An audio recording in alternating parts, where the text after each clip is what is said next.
Les objectifs de notre tâche étaient là aussi d'identifier une méthodologie parce que tout ce que l'on a voulu dans le projet Espérance, c'est avoir des méthodologies qui puissent être reproductibles dans d'autres territoires pour d'autres questions. Nous avons identifié une méthodologie pour choisir les espèces et les provenances potentielles euh, pour permettre une adaptation des forêts au changement climatique.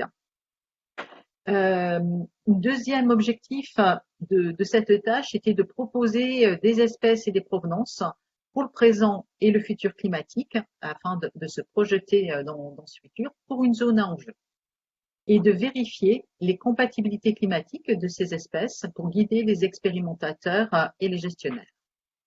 Alors, pour cela, pour identifier cette méthodologie, nous avions des prérequis, comme l'a dit à l'instant Eddy. Nous nous sommes projetés dans un cas bien particulier dans le projet Espérance, qui était d'avoir des espèces qui étaient à la fois plus résistantes à un déficit hydrique que celui qu'on connaît actuellement, mais surtout dans des zones de production. Donc, on a cherché des espèces qui avaient une croissance à 40 ans supérieure à 25 mètres. C'était vraiment l'objectif de ce projet, et donc c'est un des critères que nous avons retenu. Nous voulions aussi offrir une diversité dans l'utilisation du bois, et quelque chose d'essentiel lorsque on se met à faire des expérimentations qui pourraient être dans le futur à une échelle plus importante que celle du projet même Espérance, c'est que ces espèces ne soient pas envahissantes. Et pour cela, nous nous sommes appuyés sur la liste des espèces exotiques envahissantes préoccupantes, liste fournie par l'Union européenne et la France. Alors, nous nous sommes appuyés sur différents outils.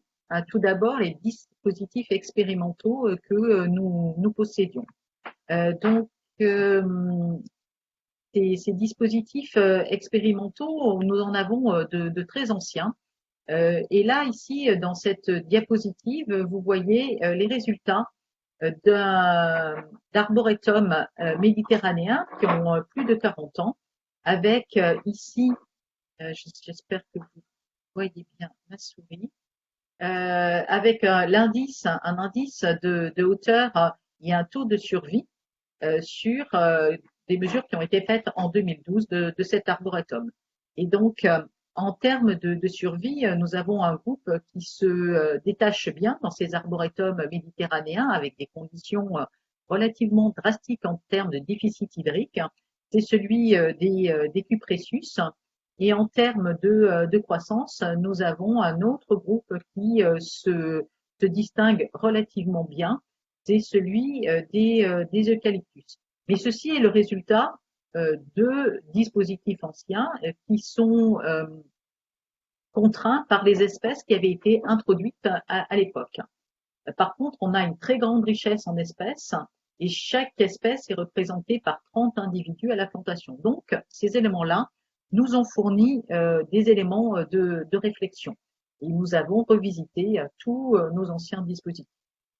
Nous nous sommes appuyés aussi sur un autre outil qui est l'outil Climessence. Donc, je vous invite pour découvrir cet outil Climessence à sa présentation qui sera faite le 5 juillet.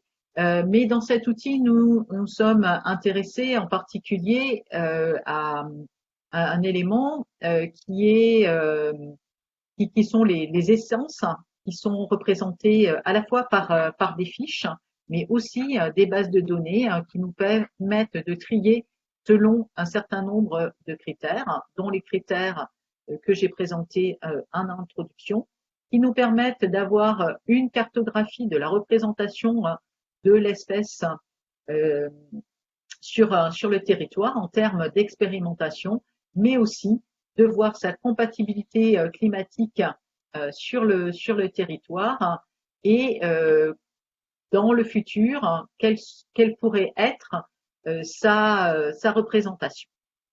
Un Un dernier élément que nous avons pris en compte, hein, mais c'est loin d'être le seul, et là aussi c'est une méthode évolutive, ça a été de compulser un certain nombre de bases de données internationales et en particulier pour la qualité du bois, parce que c'est un élément qui nous semblait important à prendre en compte.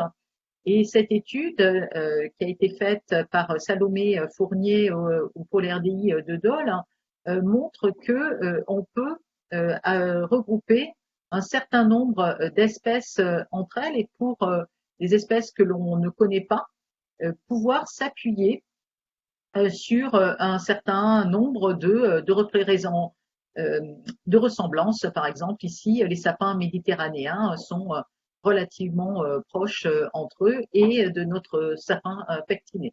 Donc, ça nous permet d'avoir des informations non négligeables sur la qualité future de ces bois, avec des données comme les modules d'élasticité ou encore plus qualitative sur la couleur du duramel. L'ensemble de ces données appliquées au projet Espérance et en particulier à la zone à enjeu sur laquelle nous sommes focalisés nous a permis de travailler un peu plus sur la question des provenances,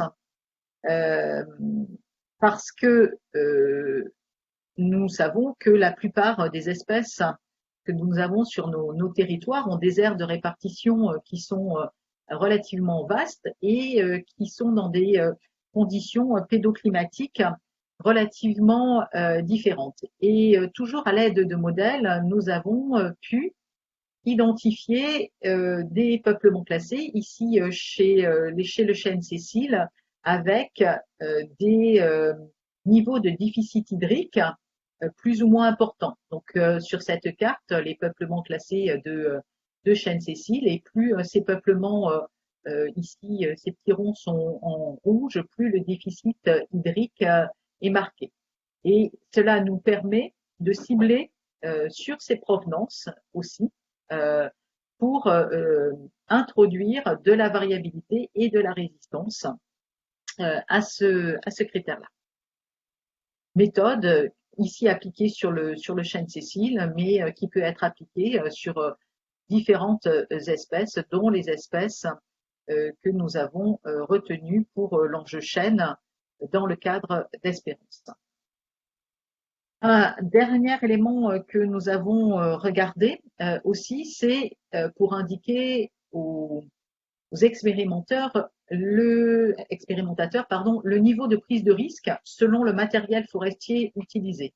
Et pour cela, nous avons classé les espèces en espèces aptes, c'est-à-dire les espèces qui sont actuellement réglementées, et des espèces candidates, qui sont des espèces non réglementées à l'échelle de la France.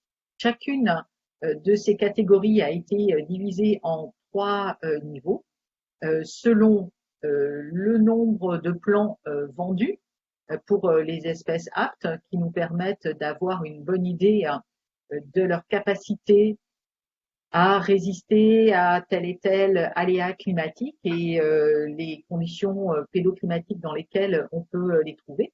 Et puis pour les espèces non réglementées, nous nous sommes appuyés sur les dispositifs que nous avions mis en place dans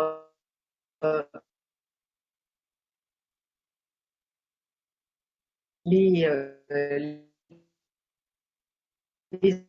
années précédentes pour le niveau de risque qu'il prend, soit il expérimente une espèce très bien connue, sur laquelle il va avoir de nombreuses références, ou alors il expérimente une espèce pour laquelle il n'a pratiquement pas été introduit, y compris dans des sites expérimentaux en France. Le risque n'est pas forcément le même.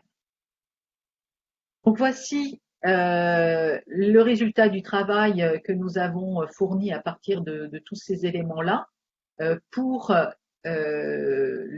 l'enjeu chêne. En vert, ce sont les espèces qui sont réglementées actuellement en France. En la petite étoile, mon collègue Eric Payassa vous en dira plus par la suite. Donc nous avons une liste assez large d'espèces pour l'ange chêne. Nous avons essayé de nous focaliser quand même sur une grande diversité à l'intérieur du genre Quercus, comme vous pouvez le voir ici sur la dernière colonne.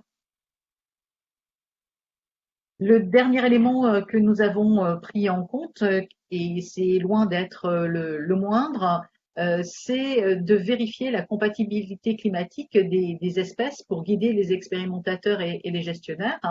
Donc, vous avez ici sur la gauche une carte du chêne Cécile, issu encore une fois du projet Climessence, avec la répartition climatique, la compatibilité climatique du chêne Cécile actuellement en France et selon différents scénarios climatiques. Et donc, on voit bien l'urgence, comme le disait à l'instant Eddy, de se préoccuper de cette espèce, puisque en 2070, avec une ERCP 8.5 et un modèle pessimiste, il ne restera du chêne la possibilité pour le chêne Cécile de croître que sur la bordure de la Manche ou en altitude.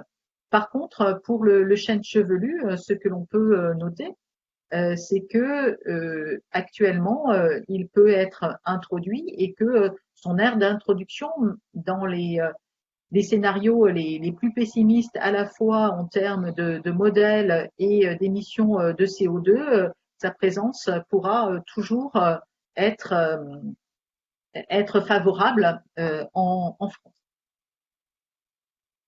Donc, en termes de conclusion, je dirais que nous avons mis en place une méthodologie, qu'elle est applicable à d'autres enjeux, que par contre, nous avons besoin d'augmenter les connaissances et les compétences sur nos espèces, parce que, comme je vous l'ai dit, un certain nombre d'espèces n'ont peu ou pas été expérimentées. Et pour nos espèces natives, autochtones, nous avons des informations en termes de provenance localement, à l'endroit où elles se trouvent, et par contre, aucune information sur la résistance, par exemple, du chêne de Bercé dans des conditions de déficit hydrique plus marquées, comme on pourrait le rencontrer dès maintenant en Provence. Et maintenant, la question qui va se poser à nous, c'est comment tester ces nouvelles espèces et ces provenances. Je vous remercie pour votre attention. Merci, merci beaucoup Brigitte. Alors je vais faire une exception parce que je vois une question qui est arrivée. Et tant que vous êtes encore à l'écran, je vais vous la poser tout de suite. Pourquoi considérer comme aptes les espèces les plus vendues actuellement alors que l'enjeu est à venir? Alors, oui, je me suis mal exprimée. J'ai pas dit qu'elles étaient aptes, c'est-à-dire que je dis qu'on connaissait, qu'on avait de l'information sur ces espèces. C'est pas pour autant qu'elles sont celles qui vont avoir un avenir climatique en France. Donc, si on prend le cas de certaines espèces qui sont déjà très dépérissantes dans certaines conditions, on sait d'ores et déjà que c'est pas la peine d'en planter. Alors, je vais prendre l'exemple dont on parle beaucoup actuellement, qui est l'épicéa, qui a été planté très largement en plaine. Il dépérit. Il a été possible pour lui. Il a été dans des bonnes conditions pendant plus de 50 ans, où il a fait une croissance tout à fait favorable, mais avec les conditions actuelles, il n'y est plus du tout à sa place. Donc, le fait d'être apte, c'est simplement que l'on a une bonne connaissance de cette espèce, mais absolument pas qu'elle va être apte pour le futur.